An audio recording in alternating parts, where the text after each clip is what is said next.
रहमानिर्रहीम। आज हम जिस टॉपिक के मुतालिक बात करने जा रहे हैं वो नेचुरल गैस, और इस टॉपिक में हम देखेंगे नेचुरल गैस की कॉम्पोजिशन क्या है और नेचुरल गैस आपको हासिल कैसे होती है। इसके अलावा आप ये देखेंगे कि नेचुरल गैस के यूजेस क्या हैं, आप इनको किन किन पर्पसेस में यूज़ करते हैं। स्टार्ट करते हैं अपना topic. Natural gas it is a mixture of the lower molecular mass hydrocarbons.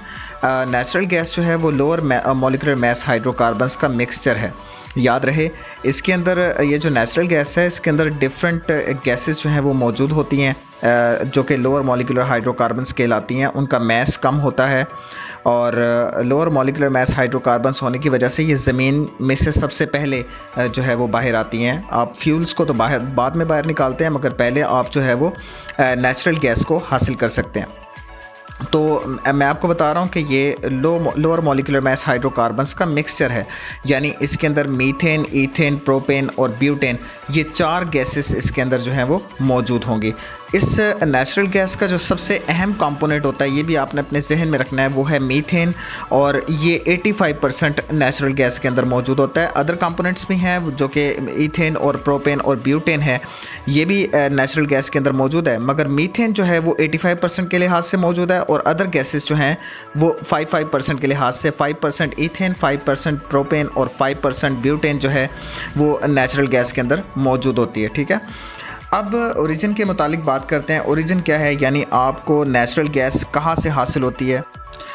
Natural gas का जो ओरिजिन है वो बिल्कुल पेट्रोलियम की तरह है। जैसे आप पेट्रोलियम को ज़मीन के अंदर से निकालते हैं, इसी तरह आप नेचुरल गैस को भी ज़मीन के अंदर से हासिल करते हैं। जैसे कि कोयला और पेट्रोलियम ज़मीन की तह में जो है वो मौजूद है, इसी तरह आप नेचुरल हज़ारों साल पहले जो जानवर और पौधे वगैरह ज़मीन में दफन हो गए थे, वो दफन हो जाने के बाद उनके ऊपर बायोकेमिकल प्रोसेसेस होना स्टार्ट हो जाते हैं, और फिर जब बायोकेमिकल प्रोसेसेस होना स्टार्ट होते हैं तो इसके नतीजे में वो जो लिविंग ऑर्गेनिजम्स जो कि डेड फॉर्म में मौजूद हैं ज़मीन के अंदर, वो अपने अंदर से ऑयल्स को, गैसेस को जो है वो लिबरेट करना शुरू करते हैं।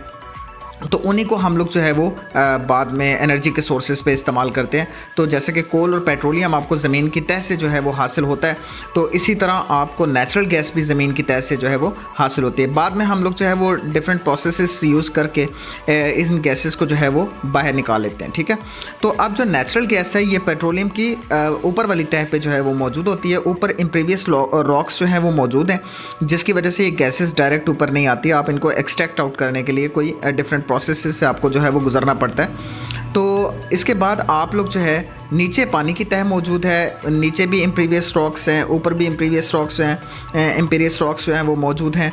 तो याद रहे, ऊपर इम्पीरियस रॉक्स हैं और नीचे इम्प्रीवियस रॉक्स हैं, और इसके ऊपर पानी, और पानी के ऊपर जो है वो पेट्रोलियम की तह मौजूद है। इससे भी ऊपर गैसेस हैं, ये आपको पेट्रोलियम से ऊपर इसलिए मिलेंगे क्योंकि ये लोअर मॉलिक्यूलर मैस हाइड्रोकार्बन्स हैं जो कि ऊपर होंगे। ठीक है, अब आप इनको जो है वो बाहर निकाल लेते हैं। ठीक है, बाहर निकालने के बाद आप इनको पाइपलाइंस के ज़रिए डिफरेंट इंडस्ट्रियल यूनिट्स में जो है वो ट्रांसफ़र कर देते हैं, और वहाँ से जो है वो फिर सप्लाई किया जाता है। तो इस वजह से हम कह सकते हैं therefore it is found with the deposits as shown in the figure 11.3। जैसा कि 11.3 फिगर में आपको बताया गया कि नेचुरल गैस जो है वो पेट्रोलियम के साथ ही और कोल के साथ ही आपको मिलेगी। ठीक है, नेचुरल गैस, अब यूजेस के मुतालिक बात करते हैं। Natural gas is used as a fuel in homes as well as in industries.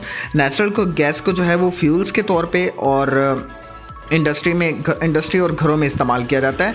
It is use as a fuel in automobiles as a compressed natural gas. इसको ऑटोमोबाइल में भी इस्तेमाल किया जाता है, यानी गाड़ियों में इस्तेमाल किया जाता है कॉम्प्रेस्ड नेचुरल गैस के तौर पे। यहाँ पे एक शॉर्ट क्वेश्चन भी आपको पेपर में आ सकता है कि CNG स्टैंड्स फॉर, तो आपने बताना है कॉम्प्रेस्ड नेचुरल गैस। ठीक है, natural gas is also use to make a carbon black and fertilizers. जो नेचुरल गैस है इसको हम लोग कार्बन ब्लैक बनाने के लिए और फर्टिलाइज़र्स बनाने के लिए भी इस्तेमाल करते हैं। इस टॉपिक से रिलेटेड मैं आपको थोड़ी देर पहले एक वीडियो सेंड कर चुका हूँ, उसमें आपने देखा होगा कि किस तरीके से नेचुरल गैस बनती है और किस तरीके से नेचुरल गैस को जो है वो निकाला जाता है, और फिर कैसे इनको इंडस्ट्रियल यूनिट्स में और बाद में इसको जो है वो यूज़फुल पर्पसेस में यूज़ किया जाता है। तो उस वीडियो को आप अच्छी तरह देखेंगे तो आपको इस टॉपिक की मज़ीद जो डिटेल है वो आपको उस वीडियो में हासिल हो जाएगी।